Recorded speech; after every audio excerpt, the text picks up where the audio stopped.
আসসালামু আলাইকুম। দূরের কাছে যে যেখানে বসে এই মুহূর্তে ভিডিওটা দেখছেন তাদের সবাইকে মাহফুজা কিচেন ভিডিওতে ওয়েলকাম।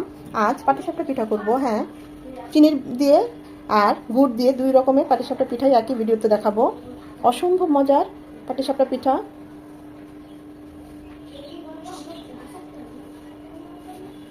প্রত্যেকটা পিঠা খুবই সুন্দর হয়েছে।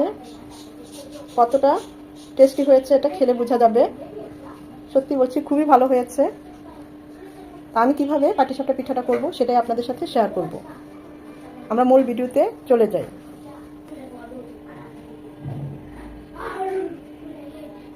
পাটিসাপটা পিঠা বানাবো। এটা ভেজা চালের গুঁড়ি। আমি সেদ্ধ চাল, ভাতের চালটা ভিজিয়ে 5 থেকে 6 ঘন্টা ভাঙিয়ে এনেছি। এটা অবশ্যই চেলে নিতে হবে, তাহলে পিঠাটা খুবই স্মুথ হবে।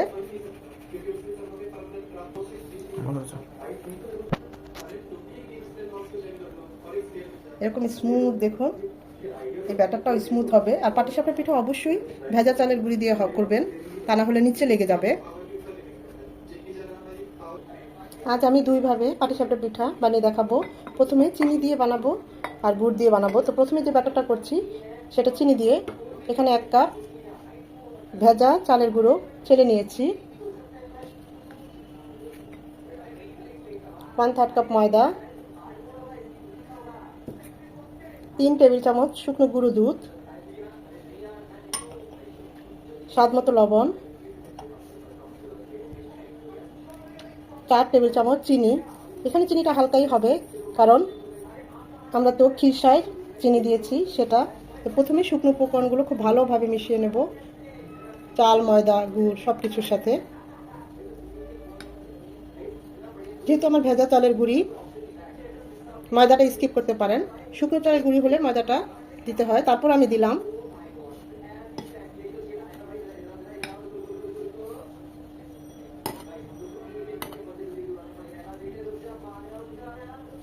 এখন এখানে দিয়ে দিব হালকা, একদম হালকা ইস্যু উষ্ণ পানি।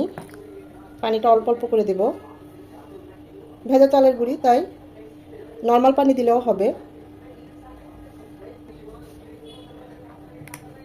ব্যাটারটা এরকম হবে, একটু পাতলাই হবে। এই পর্যায়ে দিয়ে দিব আমি আরও 1 টেবিল চামচ ঘি। এখানে চাইলে আপনারা এলাচের গুঁড়ো দিতে পারেন ফ্লেভারের জন্য, আমি এটা স্কিপ করলাম। ঘি না দিয়ে আবার তেলও দিতে পারেন 2 চামচ।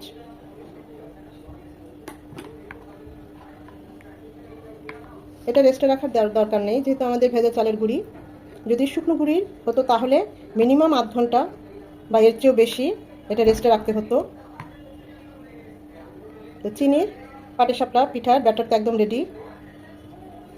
এখন করব গুড়ের ব্যাটার। এখানেও 1 কাপ ভেজা চালের গুঁড়ি, 3 টেবিল চামচ শুকনো গুঁড়ো দুধ। এখানে আমি ময়দা দিচ্ছি না, যেহেতু আমার ভেজা চালের গুঁড়ি। ওটাতেও দিতাম না, দেখানোর জন্য দিলাম। আপনারা ভেজা চালের গুঁড়ি হলে ময়দা স্কিপ করতে পারেন।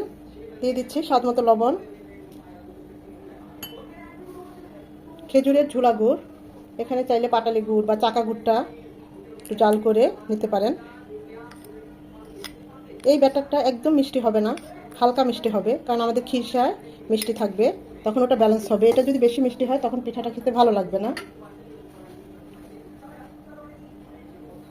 সব কিছু খুব ভালোভাবে আস্তে আস্তে মিশিয়ে নেব।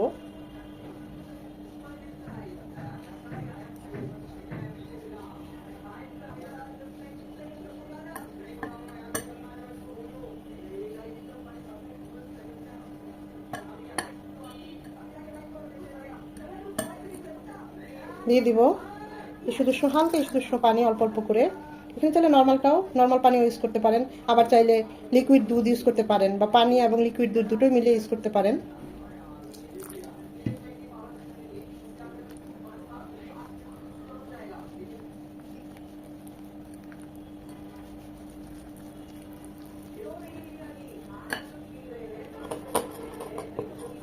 সেম ভাবে এখানে দিয়ে দিব 1 টেবিল চামচ গাওয়া ঘি। চাইলে সয়াবিন তেলও দিতে পারেন 2 চামচ। ফ্লেভারটাও ভালো আসবে, টেস্টও খুব ভালো হয়। চাইলে 1 মিনিট ব্লেন্ড করে নিতে পারেন, তবে আমি করছি না যেহেতু ভেজা চালের গুঁড়ি। তবে শুকনো কেনা চালের গুঁড়ি হলে অবশ্যই 1 মিনিট ব্লেন্ড করে নেবেন। আমাদের ব্যাটারটা একদম স্মুথ এরকম হবে। এই লিকুইডটা গুড়ের পাটিসাপটা পিঠার ব্যাটার একদম রেডি। পাটিসাপটা পিঠার খিরসাটা করার জন্য এখানে আমি 1 লিটার দুধ নিয়েছি, লিকুইড দুধ, একদম নর্মাল। এখন আমি চুলায় যাই নাই। খিরসাটা করার আগে আমি এখানে দিয়ে দিচ্ছি স্বাদ মতো চিনি, এটা লাল চিনি। এখানে চাইলে আপনারা গুঁড়ো দিতে পারেন বা সাদা চিনিটাও দিতে পারেন, হাতের কাছে যেটা থাকে, যে যেমন টেস্ট ওই অনুযায়ী।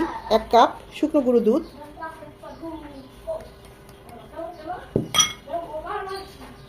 স্বাদ মতো একটু লবণ, মিষ্টির মধ্যে একটু লবণ দিলে টেস্ট খুব ভালো আসে। আর 2 চামচ পোলাও চালের শুকনো গুঁড়ি। সব কিছু একসাথে মিশিয়ে নেব। এতে হবে কি, আমাদের খিরসাটা দেখবেন খুবই দ্রুত হয়ে যাবে। অনেক সময় নিয়ে দুধ জাল করে ঘন করতে হবে না, এমনিতেই ঘন হয়ে যাবে অল্প সময়ে। আমি তো এখানে 2 চামচ পোলার চালের গুঁড়ি দিয়েছি, চাইলে আপনারা সুজি দিতে পারেন 2 চামচ, বা সুজি পোলার চালের গুঁড়ি দুটোই 1 চামচ 1 চামচ করে দিতে পারেন। তবে যখনই সুজিটা দিবেন অবশ্যই কাঁচা দিবেন, তেলে দিবেন না, তা না হলে হালুয়া হালুয়ার মতো হয়ে যাবে। আর কাঁচা সুজিটা দিলে একদম এরকমই খিরসাই টেস্ট এবং ফ্লেভার পাবেন। আমি দিলাম না। খুব ভালোভাবে মেশানো হয়ে গিয়েছে। এখন আমরা চুলায় চলে যাব। চুলায় চলে এসেছি, মিডিয়াম টু লো হিটে প্রথমে জাল করে নেব। এটা আস্তে আস্তে জাল হবে আর ধীরে ধীরে ঘন হবে। দিয়ে দিচ্ছি 1/2 চামচ এলাচ গুঁড়া। এখানে আস্ত এলাচ ফেটে দিয়ে দিতে পারেন, ফ্রেশ এলাচ। তাহলে আবার ওটা যখন খিরসাটা হবে উঠিয়ে নিতে হবে। আবার চাইলে এরকম এলাচ গুঁড়োও দিতে পারেন, তবে বেশি না, একদম 1/2 চামচ।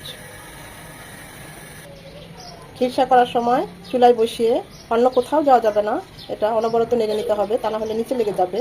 আর যদি ননস্টিকি প্যান হয় তখন নিচে লাগার সম্ভাবনা থাকে না, এমনি কিন্তু কড়াই লেগে যায়। এটা ঘন হবে আর নিচে লেগে যাবে, নিচে যেন লেগে না যায় সেই জন্য অনবরত একটু পরপরই নেড়ে নিতে হবে।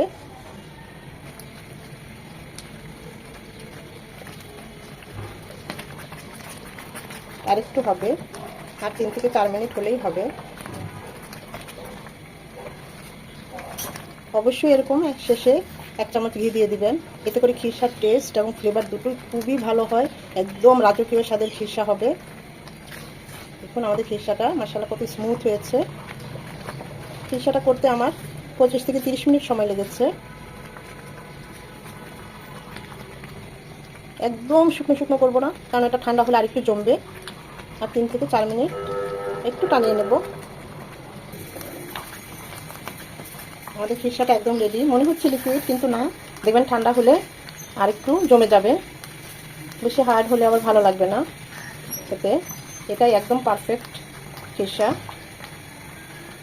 আমি এখন চুলাটা অফ করে দেব। যখন দেখবেন এরকম কড়াই থেকে উঠে উঠে আসছে, তখনই বুঝতে হবে আমাদের খিরসাটা একদম পারফেক্ট কনসিস্টেন্সিতে আছে। যেরকম নিচে লাগানো যাবে না, তাহলে কিন্তু টেস্ট একদম নষ্ট হয়ে যাবে। আমাদের খিরসাটা একদম রেডি। পিঠা বানাতে চলে এসেছি। সামান্য একটু তেলের ছিটা দিয়ে দিচ্ছি। এখানে চাইলে আপনারা সামান্য একটু ঘিও দিতে পারেন তেলের পরিবর্তে। প্রথমে চিনির যে ব্যাটারটা করেছি সেই পিঠাটা করছি। এখানে আমি লাল চিনি দিয়েছি, তাই এরকম একটু লালচে হয়েছে। সাদা চিনিটা দিলে একদম সাদা হতো। যে যেমন বড় রাখতে চান বা ছোট চাইলে ছোট করতে পারেন, ওই অনুযায়ী ব্যাটারটা দিবেন। এক একটা পিঠা হতে 2 থেকে 3 মিনিট সময় লাগবে, বেশি সময় লাগার কথা না। চুলার হিট মিডিয়াম টু লো হিটে থাকবে, এখানে তাড়াহুড়ো করলে চলবে না।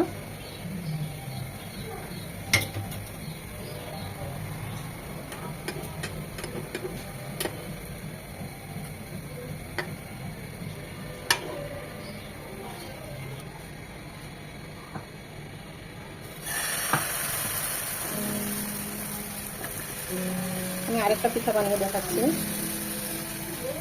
ব্যাটারটা যত স্মুথ হবে এবং গোলানোটা ঠিক হবে, পিঠাটা তত সুন্দর হবে।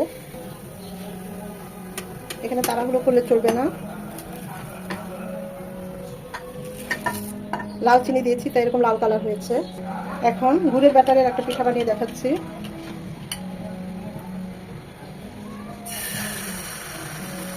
বাসার সবাই এই গুড়ের ব্যাটারের পাটিসাপটাটাই পছন্দ করে। চিনির ব্যাটারটা দেখতে সুন্দর, কিন্তু খেতে কিন্তু মজা এই খেজুরের গুড়ের ব্যাটারের পাটিসাপটাটাই।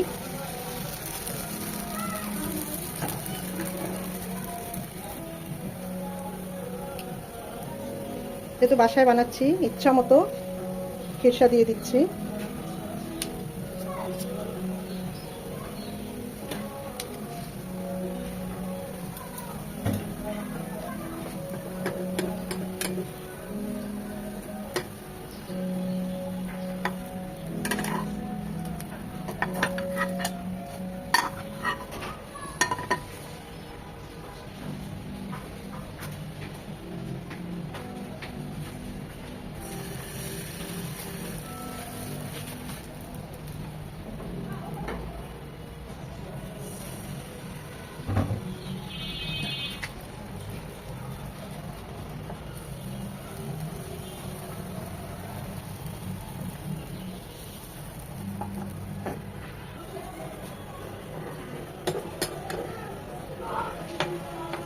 এইভাবে করে সাদার সাথে গুড়ের ব্যাটার বা গুড়ের সাথে সাদার ব্যাটার করে ডিজাইন করে নিতে পারেন।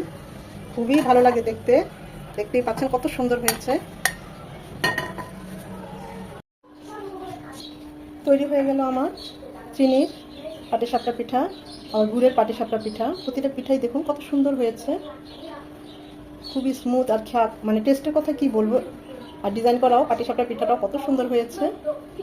প্রতিটা পিঠাই খুবই সুন্দর হয়েছে, একদম সফট একটা পিঠা আপনাদের ভেঙে দেখায়। খুবই সফট এবং খুবই টেস্টি, ইয়াম্মি। আশা করি ভিডিওটা ভালো লেগেছে। ভালো লেগে থাকলে লাইক, কমেন্ট, শেয়ার করে দিবেন।